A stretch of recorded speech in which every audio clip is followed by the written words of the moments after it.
Mais um caso aqui que a gente vai interpretar seguindo o roteiro de 9 passos do nosso curso de eletro. Sempre seguir o roteiro para nos complicar.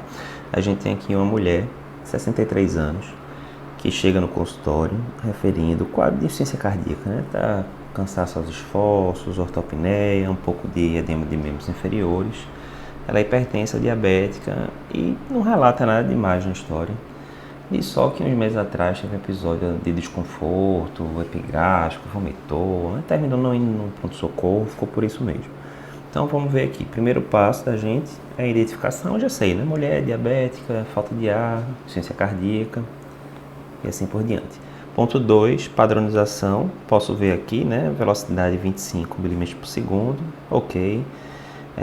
N, né? A voltagem. Também posso olhar aqui o retângulo aqui na parte lateral, vendo que o retângulo tem 10 quadradinhos de amplitude, ou seja, padronização normal. Terceiro ponto, ritmo e frequência cardíaca. Olhando aqui para D1, eu tenho onda P positiva. Olhando aqui para VF, onda P positiva. Olhando no D2 longo, a cada onda P se segue um complexo QRS e as ondas P têm a mesma morfologia entre si, ou seja, ritmo sinusal. Frequência cardíaca está de quanto mais ou menos? Vamos ver aqui, se a gente for dar um zoom aqui nesse D2 longo, entre esse QRS e esse eu tenho 1, 2, 3, 4, aproximadamente 5 quadradões. Se fosse 5 certinho, né? 300 dividido por 5, 60 de frequência. Contudo, veja que é um pouquinho menos, né? Esse QRS aqui começa um pouquinho depois dessa linha e esse outro aqui começa um pouquinho antes dessa linha. Então, tem menos do que 5 quadradões, ou seja, a frequência é um pouco maior do que 60. A máquina já dá a fila aqui 64, nisso a máquina é boa realmente. Beleza, frequência cardíaca de boa, ritmo sinusal, com frequência cardíaca fisiológica. Próximo ponto agora, o item 4 eu vou avaliar onda P. Onda P principalmente a gente vê se tem sobrecarga de câmaras atriais, né? Então, átrio direito, olho aqui derivações inferiores, para ver se a onda P tem mais do que 2,5 quadradinhos de amplitude. Não, certamente não tem. E sobrecarga de átrio esquerdo, olho aqui V1, vendo se a parte negativa da onda P em V1 tem mais do que 1 quadradinho de duração, 1 quadradinho de amplitude. Não tem. Ou seja, não tem sobrecarga de átrio, certo, Eduardo? Mais ou menos, ó. Se eu for ver aqui em D2, por exemplo, vou pegar o D2 longo. Vou dar um zoom bem grande aqui, dá uma olhadinha na duração da onda P aqui em D2. Parece ter ali uns 3 quadradinhos, mais ou menos, né? Às vezes parece ter até um pouquinho mais. Então, lembrar sempre, né? Onda P com duração maior ou igual a 120 milissegundos, ou 3 quadradinhos, sugere sobrecarga de átrio esquerdo. Então, sim, aqui, sinal de sobrecarga de átrio esquerdo, apesar do Morse ser negativa, tem a duração da onda P aumentada. Primeira alteração que eu achei, né? Então vamos lá, agora item 5, né? Eu tenho que ver o intervalo PR. O intervalo PR está de boa. Se eu der o zoom aqui, eu vou ver que tem 4 quadradinhos, alguma coisa assim, 3 e 5 está de boa. Item 6, complexo QRS. A gente sempre começa vendo o eixo do QRS, está fisiológico ou não.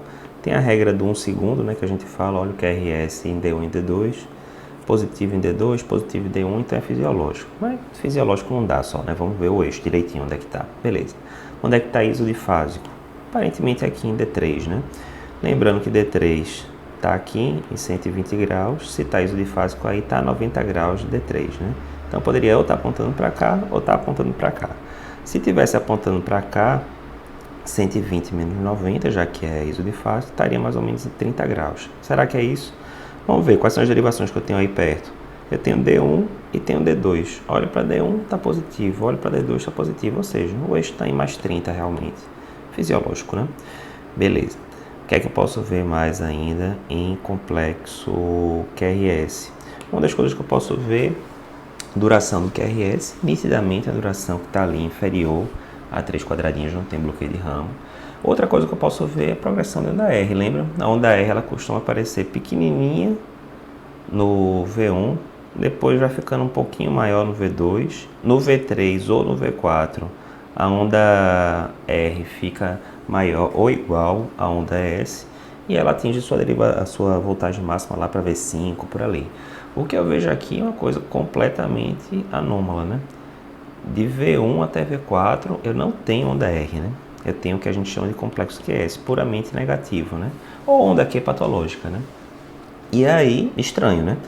Aí, uma coisa que o pessoal se confunde muito é o seguinte: onda Q patológica é igual a infarto prévio, é patognomônico, não é patognomônico, certo? Tem outras coisas que podem dar uma área eletricamente inativa. Sempre dou o exemplo de amiloidose, né?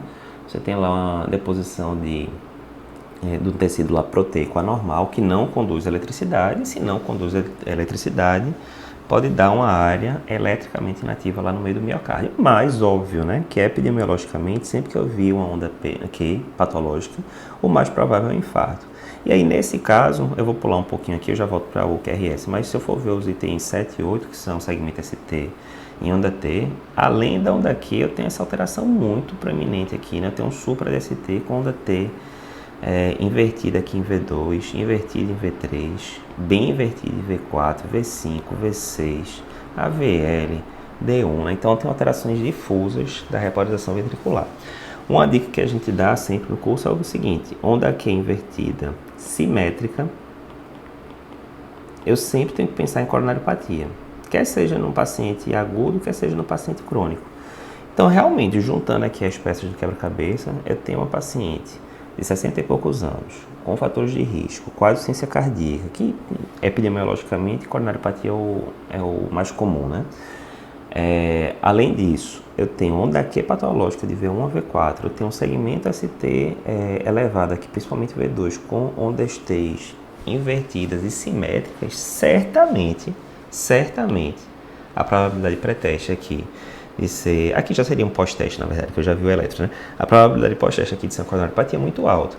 E aí lembra que eu falei que essa paciente tinha tido um desconforto epigástrico, uns vômitos um mês atrás, e ela é diabética, né? E mulher, e idosa. Então, esse grupo de paciente tipicamente faz a apresentação atípica de síndrome coronariana aguda. Então, essa apresentação aqui do eletro sugere muito um infarto prévio. Mas, Eduardo, mas na aula de fases do infarto com supra, você fala lá que o infarto com supra tem 4 fases, né? Normalmente a fase hiperaguda, aguda, subaguda e crônica. Falo. E na fase crônica, que seria o caso dessa paciente, se a gente fosse considerar, né? Você diz que costuma ter onda T, que pode até ficar invertida, mas o segmento ST não costuma ficar suprado, ele costuma voltar à linha de base. Falo isso aí mesmo. E como é que a gente poderia ter aqui em V2 esse suprazão aqui ainda pronunciado? Suprazão não, mas um supra claro aí de V2, que chama atenção. Pois é, aí tem aquele macete que a gente fala na aula, né? Quando eu tenho coronariopatia e eu faço um infarto do miocárdio, se eu tiver um supra DST persistente após 4 a 6 semanas do evento agudo, eu tenho que pensar numa coisa, que é o quê?